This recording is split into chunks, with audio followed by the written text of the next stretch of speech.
Are there things that we can get an idea of the measurement, of how tall, how wide, how heavy, how big something is when we're looking at the narrative about heaven in the book of Revelation, for example? Yes, there are some. We get an idea of some things. When we go through the scripture, Bible educators are quick to bring them over into English equivalents.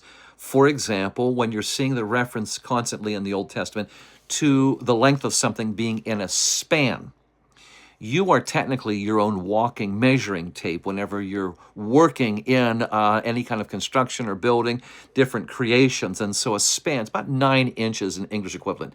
The tip of your thumb, if you outstretch your hand this way, tip of your thumb to the very extended part of your little finger, and that's going to be about 9 inches. That's a span, S-P-A-N.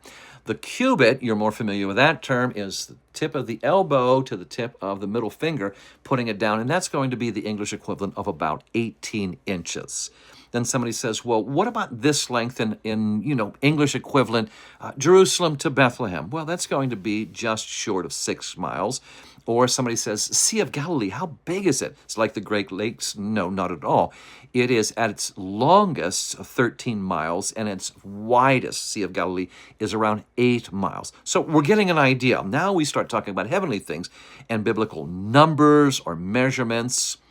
Revelation chapter 5 and verse 11. Jesus is on the throne, massive celebration. How many angels in that heavenly venue right then are there? Because I'm seeing some different terms in my translation. Well, in the Greek, the Koine Greek, you have murios upon murios and helios upon helios, or you want to say murios times murios, helios times helios. Well, murios, it can be used in saying 10,000.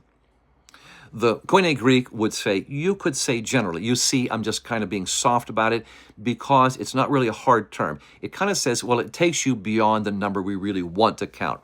Helios is more exacting. That's thousands. Acts 19:19 does say it's giving a count of 50,000, and you have that there. So you see that. You're looking at the New Jerusalem, and you see that the length of the New Jerusalem is going to be in 12,000 stadia in every direction. That's 1,500 miles in every direction, English equivalent. The width of the walls, 72 yards.